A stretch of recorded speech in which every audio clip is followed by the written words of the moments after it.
mari kita mulai. Walaupun tadi sudah tadarus sama Ustaz Solihin, sudah mendapatkan bacaan Al-Quran, tapi mari kita lagi membaca basmalah. Bismillahirrahmanirrahim. Assalamualaikum warahmatullahi wabarakatuh. Innal hamdalillah nahmaduhu wa nasta'inuhu wa nastaghfiruh wa na'udzu billahi min syururi anfusina wa min sayyiati a'malina may yahdihillahu fala mudhillalah wa may yudlilhu fala hadiyalah. Asyhadu an la ilaha illallah wahdahu la syarikalah wa asyhadu anna Muhammadan abduhu wa rasuluh la nabiyya ba'dah, amma ba'd. Jamaah Bapak Ibu rahimakumullah, ini cuaca agak hujan ya. Tadi berangkat hujan enggak Ibu Bapak? Gerimis ya, gerimis dari kayaknya jam 3 itu sudah hujan, gerimis ya. Jadi tadi saya juga kuliah subuh berangkat hujan. Alhamdulillah walaupun gerimis tetap semangat. Mudah-mudahan jamaah rahimakumullah yang hadir menjadi orang-orang yang bersyukur. Amin. Pertama memang kita harus bersyukur kepada Allah Ta'ala dalam keadaan apapun, dan mau itu hujan, mau itu gerimis, mau itu panas, ada angin, apapun itu semua adalah nikmat Allah. Dan nikmat Allah begitu banyak, kita tidak bisa menghitungnya. Wa in ta'uddu ni'matallah la tuhsuha. Bila engkau menghitung-hitung nikmat Allah tidak akan pernah selesai. Tugas kita bersyukur, syukron lillah, yaitu la ing syakartum la azidannakum. Bila engkau bersyukur, kata Allah, la azidannakum, akan kutambah nikmat-nikmatku. Maka yakinlah kehadiran jamaah Bapak, Ibu yang ada di Balai Muhammadiyah ini termasuk golongan orang yang bersyukur. Langkah kaki dari rumah menuju ke tempat ini terhitung semuanya menjadi amal soleh. Dan bagi yang menyimak di mana YouTube ya, ini juga insya Allah akan mendapatkan pahalanya dengan mendengarkan, dengan melihat, maka tercatat sebagai amal soleh. Ya, sekalipun sambil tiduran. Baik. Jadi yang hadir di sini jangan iri ya. Wah, penak nang omah karo tiduran bablas ya. Ya, yang tiduran di rumah dengan yang duduk di sini masing-masing punya catatan amal soleh sendiri-sendiri. Ya. Biarkan masing-masing malaikat yang nyatet, jenengan nggak usah ngitung-ngitung, nggak usah banding-bandingkan, semua dapat pahala dari Allah Ta'ala. Selanjutnya kita mari bersolawat untuk Rasulullah Muhammad Sallallahu Alaihi Wasallam yang telah memberi penjelasan-penjelasan tentang Islam, baik melalui Al-Quran, melalui perkataan yang berupa hadis-hadis nabawi maupun juga hadis-hadis qudsi, juga sekaligus memberi contoh keteladanan. Tugas kita adalah syukran li Rasulillah sallallahu alaihi wasallam. Jadi kalau tadi kita syukran lillah artinya bersyukur kepada Allah. Kalau syukran li Rasulillah itu artinya berterima kasih untuk Rasulullah Muhammad sallallahu alaihi wasallam. Kalau dalam bahasa Arabnya sama, syukron. Ya.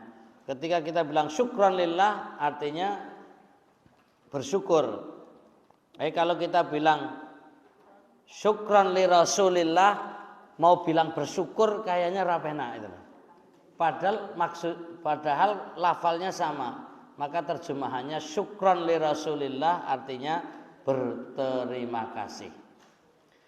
Beda dengan syukuran, pikirannya apa? Mesti makanan. Jadi otak kita kalau dengar kata syukuran mesti syaratnya harus ada menunya itu. Wong syukuran kok mejane kosongan mesti dirasani. Iki syukuran kok ikhlas banget. Kosongan itu loh.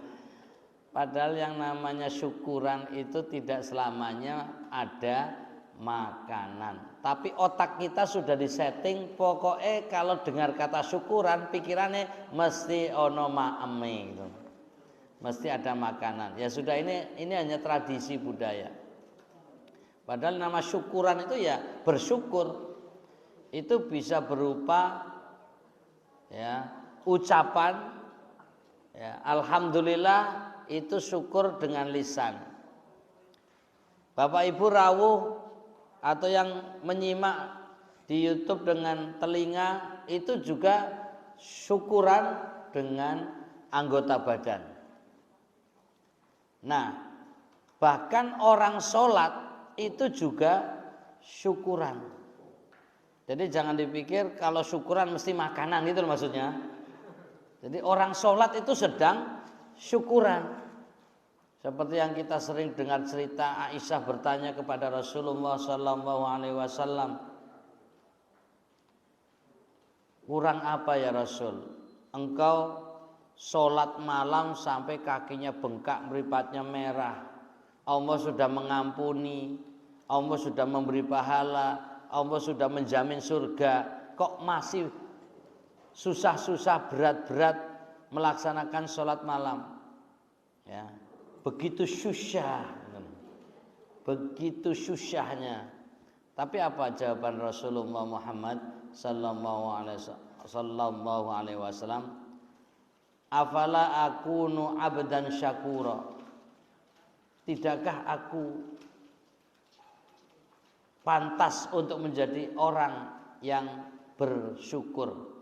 Jadi kesimpulannya Nabi sholat tahajud itu adalah syukuran. Tapi kalau kita Bapak Ibu kalau sholat apa? Hajatan. Jaluk-jaluk wah rajin sholat tahajudnya ben doane terkabul. Kuwi jenenge napa? Hajatan itu. Kalau Nabi syukuran. Pernah nggak Bapak Ibu kalau sholat tahajud, sholat witir, sholat duha, sholat wajib pikirannya iki syukuran? Pernah mikir nggak? Pikirannya mesti sing rajin ngibadahe ben doane mustajab, lalu kebutuhannya terpenuhi. Niku jenenge napa? Hajatan. Ingin mendapatkan hajat dan dipenuhi keinginannya dari Allah Ta'ala. Leres? Betul? Boleh nggak? Ya boleh. Mung levelnya sing rada beda ngono lho. Boleh. Berarti kalau jenengan sholatnya ya puasanya, siamnya hanya karena pengen dekat kepada Allah sehingga terkabul doanya, berarti sholat wong hajatan. Kalau kelas Nabi, kelasnya sholatnya kelas syukuran.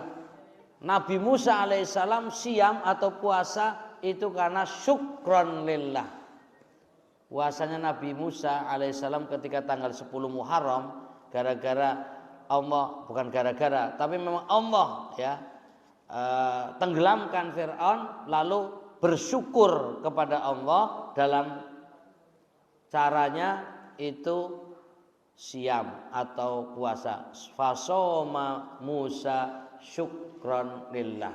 Maka Nabi Musa berpuasa tanggal 10 Muharram yaitu hari Asyura sebagai bentuk syukur kepada Allah. Intinya Syukur itu apapun yang kita lakukan itu bisa diniatkan sebagai bentuk syukur kepada Allah Ta'ala. Jamaah rahimakumullah, pada kesempatan kali ini saya akan membaca beberapa hadis karena memang tugas saya di sini menyampaikan materi berupa hadis.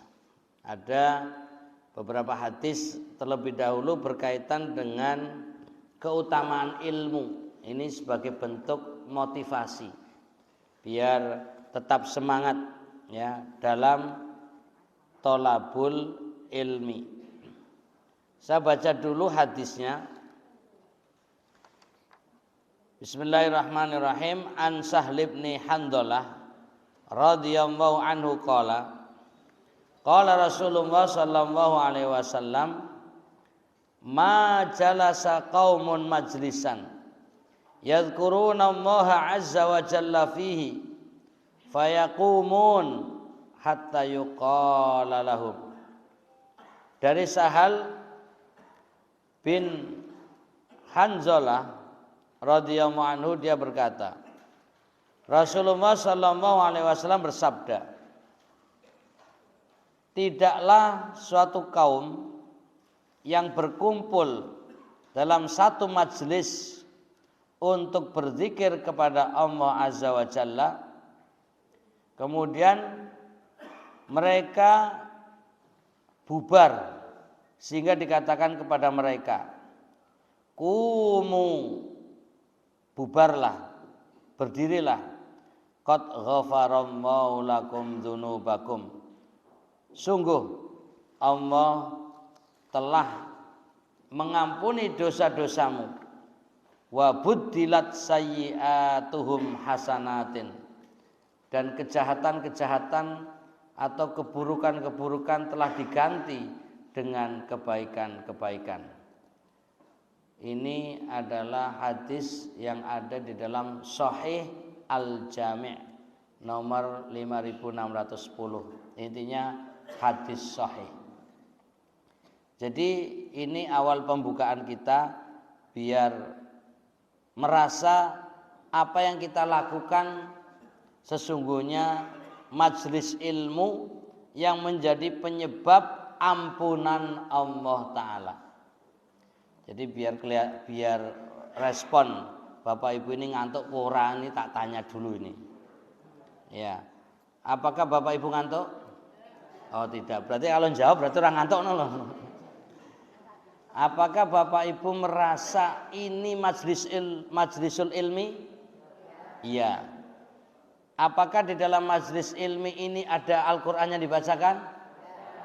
Berarti sesuai dengan hadis bahwa nanti ketika Bapak Ibu pulang, ketika acaranya sampai bubar, ya, sampai selesai baru pulang, maka bangun dalam keadaan diampuni Allah Ta'ala. Alhamdulillah kita dapat peluang ampunan. Nah pertanyaannya, kira-kira yang diampuni sing merem apa sing melek? Ayo podo-podo. Yang ngantuk ya tetap dicatat, yang melek ya tetap dicatat. Bedane napa? Oh itu urusan malaikat. Monggo jenengan mau milih yang dicatat dalam keadaan merem, napa dicatat dalam keadaan melek. Ini karena rawan tidur di sini nih.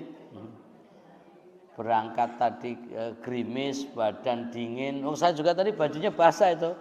Jaket saya taruh di motor karena basah ini, ya, karena hujan. Jadi kalau saya ngomong jadi melek, tapi yang dengarkan. Saya nanya, Bapak Ibu, kira-kira antara bicara yang ngomong mubaliknya dengan jamaah yang mendengarkan itu lelah mana? Lelah yang mendengarkan. Benar. Jadi kalau saya menjadi pembicara itu jarang ngantuk, walaupun ya bisa ngantuk. Tapi kalau jamaah pendengar itu bisa ngantuk, gitu kan? Apalagi ngomong ora cetha ustaze wis tambah. Wis ngono ora rampung-rampung. Wong ngaji kok ngrasani, berarti diampuni apa ora niku? Tanda tanya. Padahal majelis ilmu itu menjadi penyebab ampunan Allah Ta'ala. Loh kok ngerasani? Berarti yo ento pahala sekaligus dapat. Wis to malaikat nyatet iki piye to wong niate apik, wah dapat 9. Begitu Ustaz kok ngomong kaya ngono ora cetha. Wis tambah iki dikurangi nilai 9-e itu. Nah itu. Udah begitu waktu nentek je ngomong terus, alah ora rampung-rampung, ngrasani meneh. Nah, ini nanti coba cek jenengan itu orang yang sabar atau tidak. Sabar Bapak Ibu? Survei membuktikan. Kita sepakat sampai jam berapa? 9? Oh, 10 malah. Iya, nanti kita lihat jatah yang resmi sampai jam 7, betul? Sampai jam 7. Insya Allah nanti jam 7 kita selesai. Tolong jamnya matikan dulu. Ben orang rampung-rampung mangkene. Ini hadis pertama memotivasi kita agar menjadi semangat bahwa kita duduk di majelis ilmu sampai selesai menjadi penyebab ampunan. Hadis yang kedua, ya. Kalau di sini hadis urutan ke yang 986, tapi saya sebut hadis kedua karena memang baca nomor 2. An Abi Hurairah wa Abi Sa'id Al-Khudri radhiyallahu anhuma annahuma syahida 'alan nabiyyi sallallahu alaihi wasallam annahu qala la yaq'udu qaumun yadhkurunallaha azza wa jalla illa haffathumul malaikah wa ghasyiyatuhumur rahmah wa nazalat alaihimus sakinah wa dzakarahumullahu fi man indahu. Dari sahabat Abu Hurairah dan Abu Sa'id Al-Khudri radhiyallahu anhuma bahwasanya keduanya menyaksikan Nabi sallallahu alaihi wasallam bersabda, tidaklah suatu kaum yang duduk berkumpul untuk berzikir kepada Allah kecuali dinaungi oleh para malaikat, dilimpahkan kepada mereka rahmat, diturunkan kepada mereka ketenangan, dan Allah Azza wa Jalla menyebut-nyebut mereka di hadapan para makhluk yang ada di sisinya. Hadis riwayat Muslim nomor 2700. Bapak Ibu, ini majelis ilmu bukan? Nah, di sini zikir kepada Allah tidak? Berarti kita masuk dalam hadis ini ada malaikat yang sedang memantau. Nah, jadi di sini dinaungi oleh para malaikat. Berarti karena ini majelis ilmu, maka malaikat berdatangan memantau, melihat, mengamati, mencatat sekaligus melindungi. Bapak Ibu, kalau sadar ada malaikat, kira-kira pantas ngantuk kurang. Ini malaikat sedang ada di antara kita. Malaikat sedang memantau kita. Malaikat mencatat kita. Malaikat menaungi kita. Pantaskah kita berdampingan dengan malaikat sambil menghayal? Pantaskah duduk berdampingan dengan malaikat pikirannya di luar majelis ilmu? Nah, itu malaikat ngerti. Lah wong ngaji kok mikire nggo sarapane apa ngono Jon. Kok bareng ngaji iki mampir nang warung kono belanjane iki ya bungkus apa nasi pecel apa itu tempe ini. Wah, pikirannya ngitung. Ada enggak gitu? Ngaku-ngaku. Ya kalau bapak-bapak jarang mikir itu. Ya, nanti bar pengajian nanti apa goes wae apa piye ya. Apa napa Pak? Nah, pokoknya jalan-jalan apa macam-macam. Jadi lagi pengajian badannya di tempat, tapi pikirannya melayang-layang. Kira-kira dicatat malaikat kurang itu loh maksudnya. Ya dicatat, catatannya layang-layang. Nah ini makanya Bapak Ibu tolong lebih fokus. Ya, iya betul. Nanti habis ini sarapan semua gue pikir. Habis ini mau acara apapun, jagung maupun ngadeg monggo silahkan. Ya, bebas. Tapi selama di majelis ilmu fokus. Siap? Siap fokus? Siap khusyuk? Siap mendengarkan? Sing orang jawab berarti urung siap. Coba ben melek. Saya tanya, mana semangatmu? Jawab, ini semangatku. Sing orang angkat tangan berarti males. Mana semangatmu? Nah itu baru jamaah yang dicatat malaikat, ngono lho. Wong pengajian kok teklak-teklu ngene, goyang kanan, goyang kiri, mripate merem aja masyaallah. Ya. Ya itu monggo lah Bapak Ibu mungkin lelah tadi malam kurang tidur wis monggo, tapi kalau bisa sama-sama memanfaatkan majelis ilmu dengan sempurna, mendengarkan, tidak tidur, tidak ngantuk, tidak menghayal, tidak main HP. Ngono-ngono wae main HP. Lah pengajian kok WA-an karo si yang di sana gitu.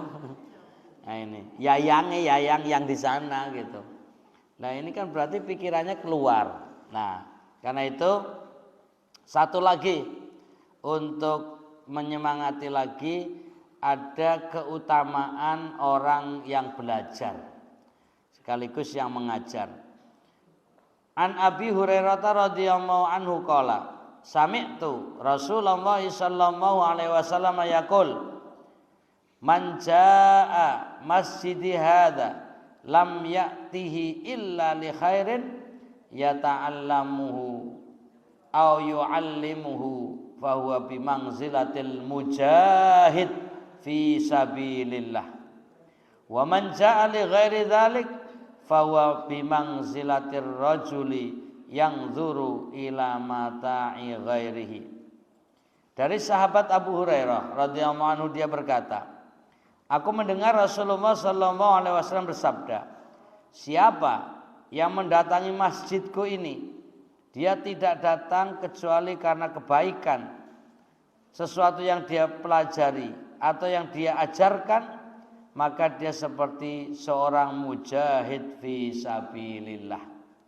Siapa yang mendatanginya untuk selain itu, maka dia seperti seseorang yang melihat barang milik orang lain. Hadis riwayat Ibnu Majah nomor 227 sahih. Ini motivasi bagi orang yang datang ke Masjid Nabawi ke Madinah, tapi dimaknai tempat majelis ilmu karena Masjid Nabawi diibaratkan sebagai majelis ilmu. Maka sekalipun di sini bukan Masjid Nabawi, ini adalah Balai Muhammadiyah, kita datang niatnya tolabul ilmi lillah, maka nilainya seperti mujahid fi sabilillah. Kalau perempuan mujahidah fi sabilillah. Siap jadi mujahid mujahidah? Alhamdulillah. Siap perang? Siap mati syahid? Yang penting siap sik ono wae. Nah ini. Ya kan namanya mujahid itu artinya jihad.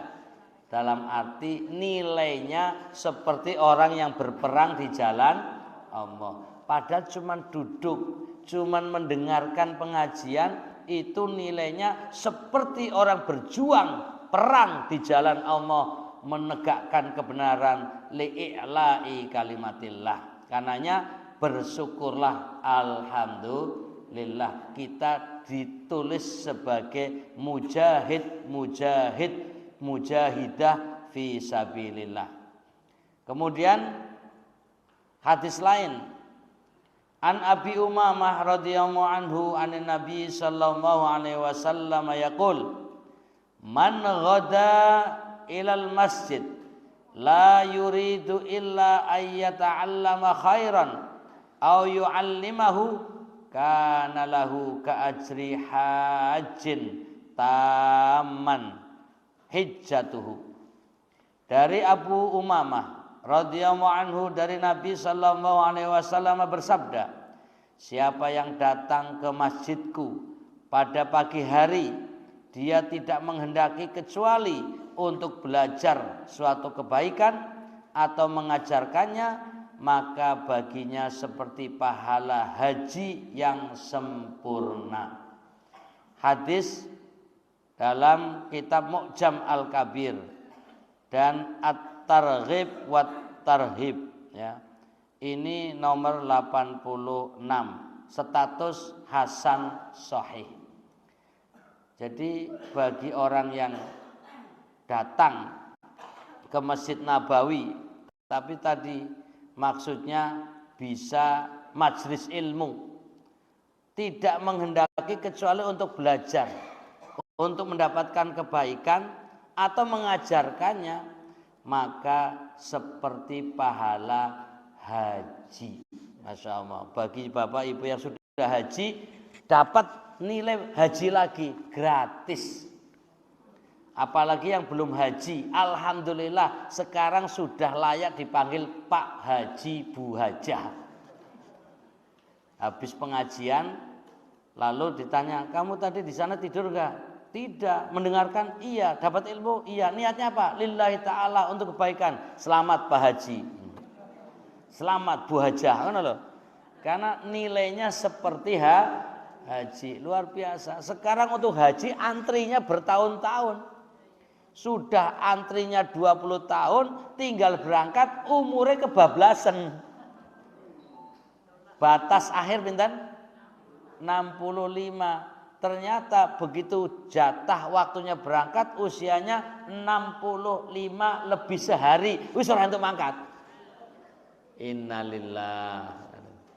Nah, makanya kalau belum dapat kesempatan untuk bisa menunaikan haji, setidaknya rajin-rajinlah tolabul ilmi, hadir di majelis ilmu, mendapatkan ilmu dan kebaikan, nilainya seperti haji. Kita bersyukur alhamdulillah. Masih banyak lagi hadis-hadis yang intinya memotivasi orang tolabul ilmi. Masih semangat? Saya sekarang mau baca satu hadis lagi, ya, karena waktunya kurang 1/4 jam. Habis itu pulang. Kalau sudah dengar kata pulang, itu lebih tenang.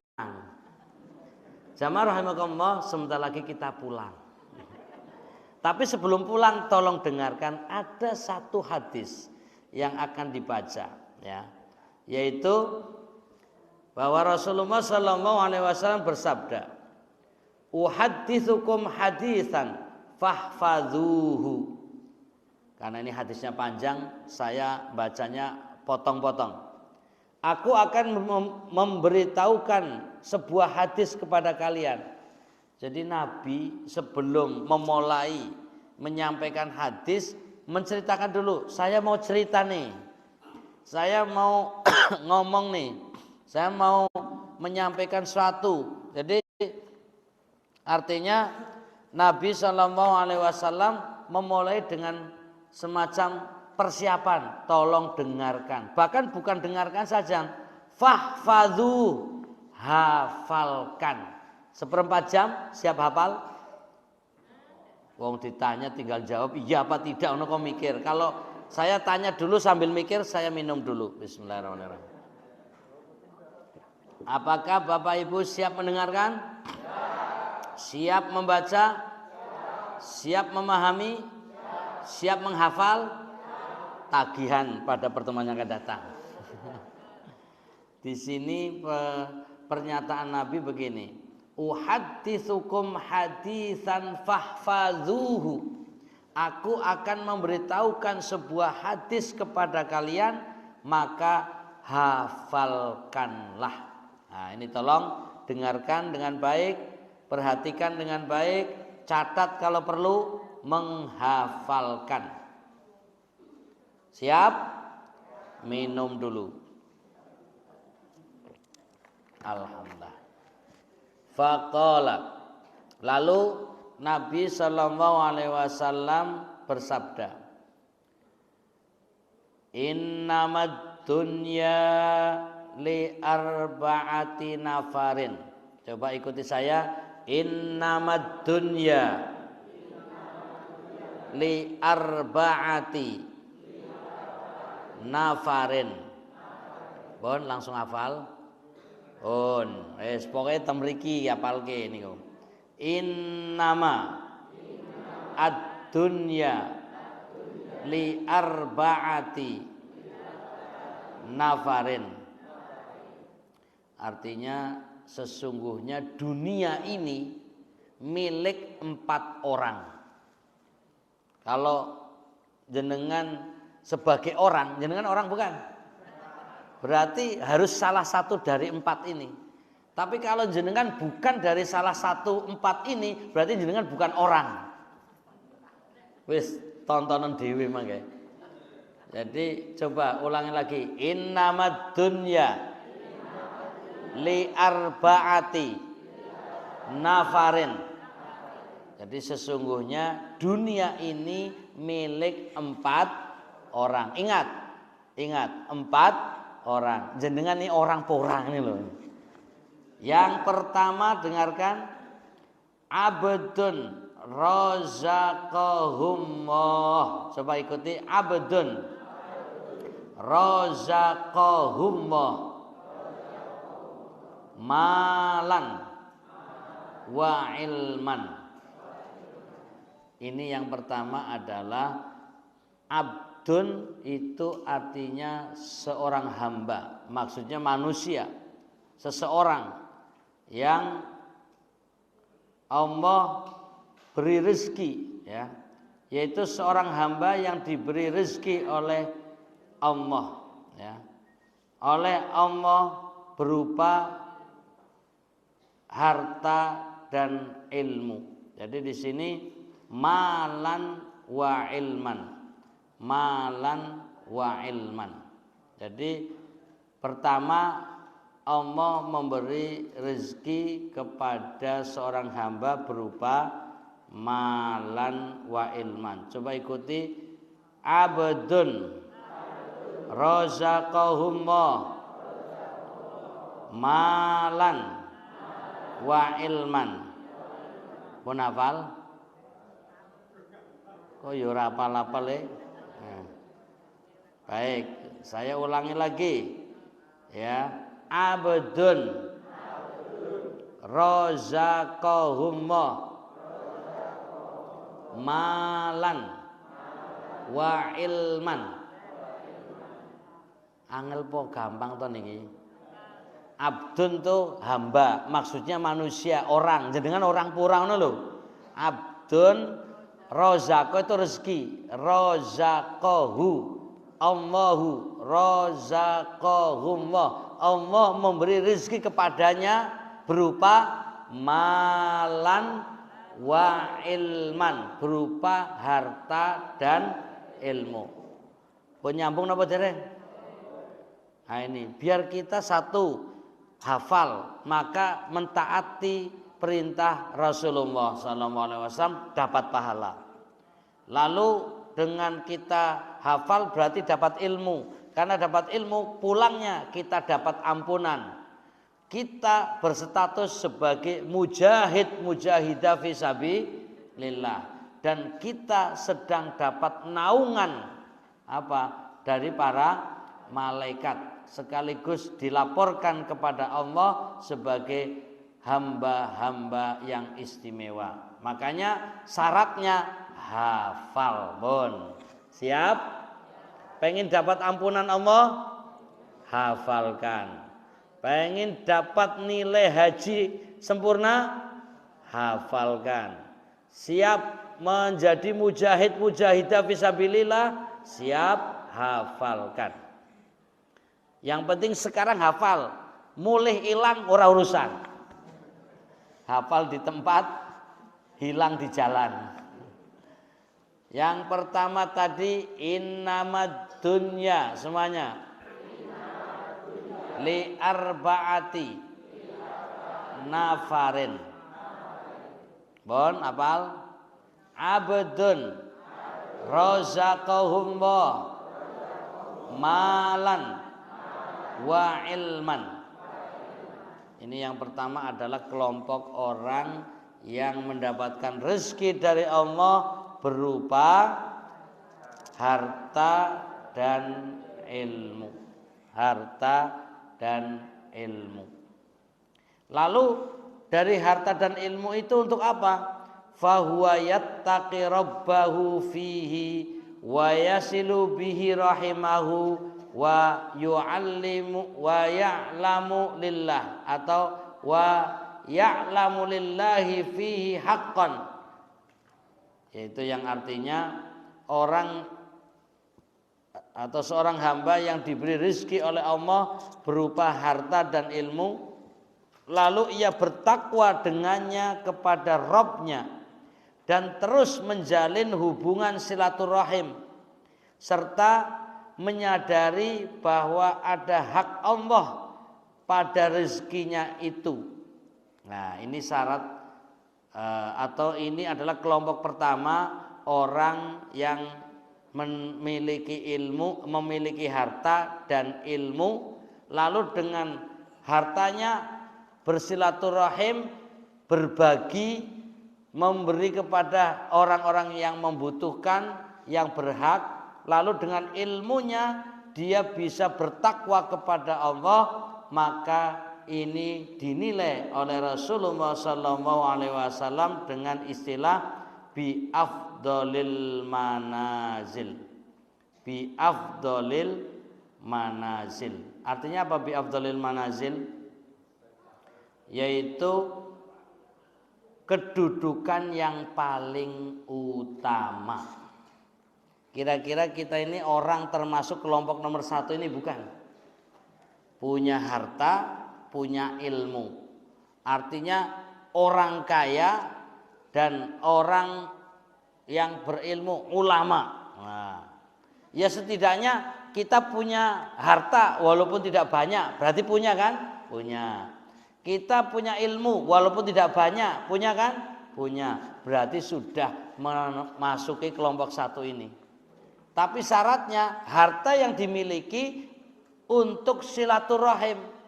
Artinya berbagi kepada famili, kepada saudara, keluarga, juga kepada tetangga, kepada handetolan, teman yang butuhkan, fakir, miskin, yatim, piatu. Kira-kira harta kita sudah dibagi-bagikan kepada mereka belum? Sudah, alhamdulillah, masuk kelompok 1. Punya ilmu menjadi penyebab kita bertakwa kepada Allah, maka kita masuk kelompok nomor 1. Masih ada 3 lagi kelompoknya. Kira-kira waktunya cukup enggak ya? Kurang 5 menit pulang. Kalau sudah dengar kata pulang, pulang rasanya seneng banget. Kalau sudah seneng, terima ilmunya gampang gitu loh. Bon. Yang kedua, to the point, ben cepat rampung.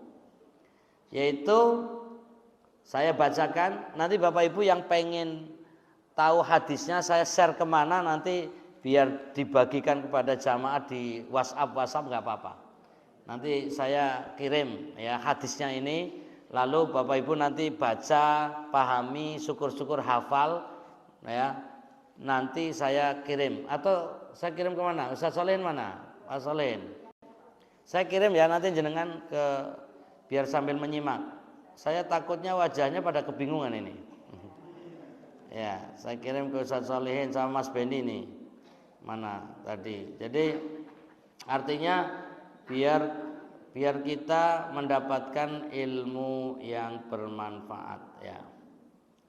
Ini adalah 4 golongan ya. 4 golongan yang ada di muka bumi ini ya. Ya, jadi di antara orang yang diberi rezeki harta, kemudian ilmu. Tadi baru nomor 1 loh ini. Kemudian masih ada 3 lagi. Coba nomor 1 tadi sudah. Sekarang nomor 2. Tebak-tebakan dulu deh. Kira-kira nomor 2 apa? Ya. Apa Bu, Pak?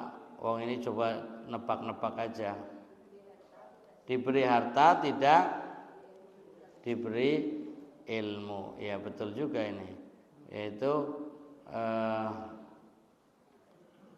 saya baca lagi. Ini sambil ngirim masalahnya jadi kurang fokus. Baik. Sudah dikirimkan Ustaz Solehin ke teman-teman? Baik. Yang kedua adalah abdun. Jadi wa di sini lafalnya wa abdun, ya. Razaqahumullahu ilman wa lam yarzuqhu malan. Jadi saya terjemahnya bebas. Nanti Bapak Ibu kalau mau baca terjemahan yang formal, yang resmi di bawah hadis. Saya baca terjemahannya bebas. Orang yang diberi ilmu tapi tidak punya harta, alias kiai miskin. Nah coba, ada nggak kiai miskin? Ada. Nah di sini digambarkan bahwa fahuwa shadiqun niyah yakul. Jadi niatnya ikhlas, sering mengatakan bahwa lau annali malan la amiltu fihi bi amali fulan. Ini saya bahasanya bahasa sederhana. Seorang kiai, seorang ulama, seorang ustadz miskin tapi bilang, andaikan aku kaya, andaikan aku berharta, andaikan aku punya uang, akan kukumpulkan fakir miskin, kubagi semuanya. Aku datangi anak-anak yatim, kuberi santunan, akan kubuat masjid ya lebih besar dari masjid Z di Solo gitu kan. Pokoknya lebih besar dari masjid yang sudah dibangun di Solo umpamanya. Saya akan bangun gedung ya untuk tahfidzul Quran, untuk majelis ilmu gitu. Ini angan-angan, bukan angan-angan, niat dari orang yang berilmu tapi orang duwe duit. Pantes mboten ngoten niku. Panjenengan ketoke senyume senyum ora setuju jan. Wah ini Pak Kiainya ngayal gitu kan. Panjenengan ngrasani kok. Boleh. Jadi membayangkan, wah kalau aku bagaikan sultan Arab gitu kan. Ya, saya bangun masjid, saya bangun gedung, semua saya wakafkan, semua anak yatim saya santuni, semua fakir miskin saya nafkahi. Wah, niat lillahi ta'ala, maka apa yang terjadi? Fa ajruhuma sawa. Maka si kiai, si ulama, si ustadz, si orang berilmu, kalau niatnya tulus lillahi ta'ala, betul-betul andikan punya harta seperti itu, maka nilainya seperti orang kaya yang berilmu. Jadi podo gitu loh. Kira-kira jenengan milih mana? Milih nomor 2 apa nomor 1? Orang kaya berilmu. Yang kedua orang berilmu tapi miskin. Milih mana? Wis angel gon milih niki. Wis monggo renungan nanti setelah ini. Jadi orang yang berilmu tapi miskin, niatnya terus untuk kebaikan, maka nilainya sama seperti orang kaya yang berilmu. Kemudian yang ketiga, ben cepet rampung, ketiga langsung, yaitu dalam redaksi hadisnya, wa abdun razaqahumullahu malan, ya, walam yarzuqhu ilman. Sekarang kebalikannya, Allah memberi rezeki harta tapi tidak memberi rezeki ilmu, alias wong sugih bodoh gitu loh. Orang kaya yang tidak punya ilmu, dalam arti ilmu itu ilmu agama, ilmu Islam, ilmu syariat, ilmu tentang Allah, ilmu akidah.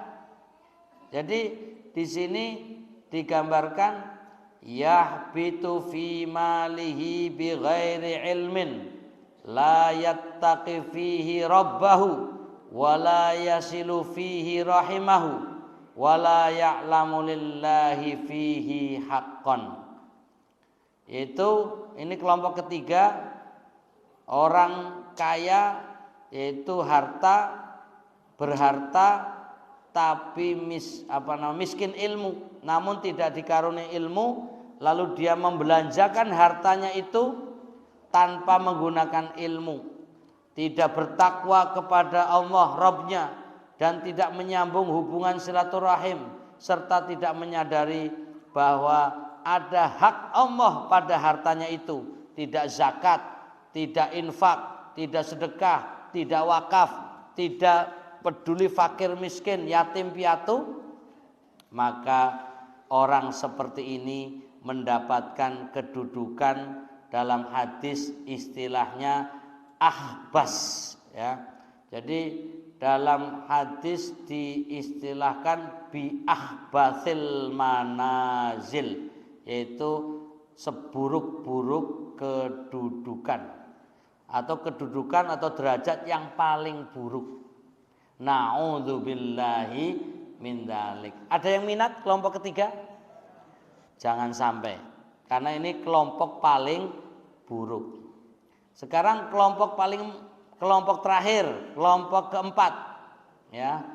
Ini adalah orang yang digambarkan abdun lam yarzuqhumullahu malan wala ilman fahuwa yaqul lau anna li malan la amiltu fihi bi amali fulanin fahuwa biniyatihi fa wizruhuma sawa.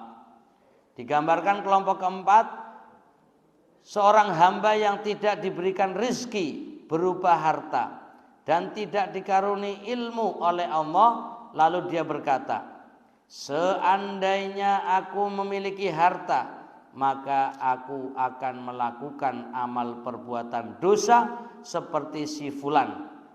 Maka dengan niatnya ini dia akan mendapatkan dosa, dan dosa keduanya dirinya dan si fulan sama. Jadi sudah bodoh, miskin, niatnya buruk, wis tambah elek meneh. Jadi orang yang kaya tidak berilmu lalu tidak menjalankan hak-haknya saja, itu seburuk-buruk manusia, seburuk-buruk derajat manusia. Lah ini sudah miskin, bodoh, niatnya buruk, wis tambah. Baru niat saja sudah dianggap nilai dosanya sama dengan orang kaya yang yang tidak berilmu itu. Karenanya mudah-mudahan di antara empat ini kita nomor satu, yaitu orang yang berharta. Allah rezekikan kepada kita berupa harta dan berupa ilmu. Mudah-mudahan majelis ilmu ini menjadikan kita menjadi orang yang berilmu. Allahumma amin. Dan mudah-mudahan Allah melapangkan rezeki buat kita semuanya. Amin. Dan kita membagi-bagi harta yang kita miliki dan yakin ini ada hak milik orang lain, dan yakin pula pasti Allah akan mengganti yang lebih baik dan lebih banyak. Mudah-mudahan barokah. Amin ya rabbal alamin. Demikian, mudah-mudahan kita jumpa lagi di lain kesempatan bersama Usfur, Ustadz Furqon alias Manu Empret. Sampai jumpa lagi. Akhirul kalam, subhanakallahumma wa bihamdika asyhadu an la ilaha illa anta astaghfiruka wa atubu ilaik. Assalamualaikum warahmatullahi wabarakatuh.